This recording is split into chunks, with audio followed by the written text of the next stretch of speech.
Olá, meus irmãos, graça e paz seja convosco. Nós estamos na lição de terça-feira e o título é Amor Eterno. O amor de Deus para conosco, ele é indescritível, incomparável e não tem dimensão. Ele é de fato chamado de amor eterno. É o que está no livro de Jeremias, capítulo 31, verso 3, quando fala assim: com amor eterno te amei. Esse amor eterno nos faz lembrar muito aquele texto de João 3,16. Deus amou o mundo de tal maneira. Maneira qual? O que significa a palavra tal? Qual o tamanho de tal? Ele não conseguiu dimensionar. Ele não teve condições de dizer qual é o tamanho. Aí em Jeremias fala que é um amor eterno. Em João ele descreve que é um amor tal, que não tem como dizer o tamanho. A ponto de ser tão grande, que ele entregou o seu filho. E aqui na lição, nós vemos isso diante de o que Deus fez na maneira como ele se relacionou com os seus filhos, com os seres humanos. Existe uma coisa, irmãos, que é muito difícil na vida do ser humano, que é reconhecer as suas faltas, reconhecer as suas culpas e saber que precisa de melhora. Isso é algo quase que impossível em muita gente. Aqui diz assim, ó: para muitos, a batalha mais difícil é reconhecer sua fragilidade, admitir a própria incapacidade, aceitar a repreensão de Jesus, arrepender-se e receber com os olhos espiritualmente abertos as vestes da justiça. O ser humano de fato é bem difícil. Ele não gosta de reconhecer, ele não gosta de ser chamado a atenção, ele não gosta de que algo venha a ser dito que possa transparecer ou expor a sua vergonha, o seu desacerto. O ser humano de fato ele é bem complicado. E aqui o autor deixa isso com clareza, porque é o que acontece na vida do ser humano. As batalhas do orgulho, as batalhas da humildade, as batalhas do reconhecimento, isso tudo aí é difícil. Mas, se você estiver alinhado ao amor que Cristo tem, você conseguirá vencer. Aqui o autor fez a seguinte pergunta, olha: o que os seguintes versos revelam sobre como Deus interage com a humanidade?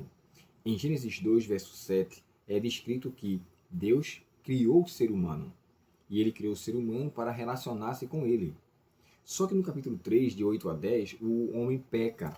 E de acordo com Isaías 59, o pecado causa barreira entre nós e o nosso Deus. E o que aconteceu aqui de imediato foi que, ao causar o pecado, Adão, ele se esconde de Deus. Reconhece agora sua nudez, toda a veste de glória que o circundava foi perdida. E aqui nós vemos ainda assim Deus o procurando. De acordo com o capítulo 3 de Gênesis, versos de 8 a 10, Deus chega para Adão e pergunta: Adão, onde estás? E ele pergunta porque ele quer acertar as contas. É o que está lá em Isaías: vinde, pois, e arrazoemos. Ainda que vossos pecados sejam como escarlata, ainda que sejam como carmesim, eu os branquearei. Porém, Adão pecou e Deus foi até ele. Deus sempre vai em busca do ser humano. Ele sempre quer se relacionar para poder acertar as contas. Aqui no capítulo 5, verso 24, nós vemos que Enoque andava com Deus. E Deus tinha uma relação tão íntima com Enoque, a ponto de Enoque não passar pela morte. Deus o tomou para si. Capítulo 6, verso 13. Noé foi orientado a construir uma arca. Portanto, diante dessa situação, Deus queria que Noé fosse salvo para ele e a sua casa estivessem com ele por mais tempo. Claro que Noé depois morreu de uma morte natural, mas naquele momento em especial Deus quis mostrar o vínculo que ele queria ter não só com o povo de Abraão, mas com as nações de fora. Abraão não, Noé. Deus queria que fosse protegido para que ele mantesse, Noé, Abraão vai ser agora. Deus chega para Abraão no capítulo 12 e fala que faria dele uma grande nação. Por quê? Queria que a nação toda fosse uma nação que fosse chamada pelo nome de Deus, a qual houvesse um vínculo muito íntimo entre eles e o Deus. Deus queria, na verdade, que Abraão fosse o pai das nações, no sentido de que ele seria o pai de um grande povo, e que assim Deus fosse o Deus deles. Para fechar, Êxodo 34, verso 29, faz menção do período em que Moisés ficou tanto tempo com Deus, se relacionou tanto tempo com Deus, que quando ele desce, o seu rosto acaba ficando iluminado. Irmãos, quão bom seria se nós gastássemos tempo com Deus, a ponto de sairmos de sua presença podemos sair com o rosto iluminado, podemos sair com o rosto bem reluzente. É uma pena que às vezes isso não acontece, é uma pena que isso nem sempre acontece, mas uma coisa é certa: luz bendita, luz gloriosa, concedida lá dos altos céus. Os que estão em Cristo receberão, gozarão dessa grande luz que vem de Deus. Vamos orar? Obrigado, querido Deus, pelo amor tão grande que o Senhor tem para cada um de nós.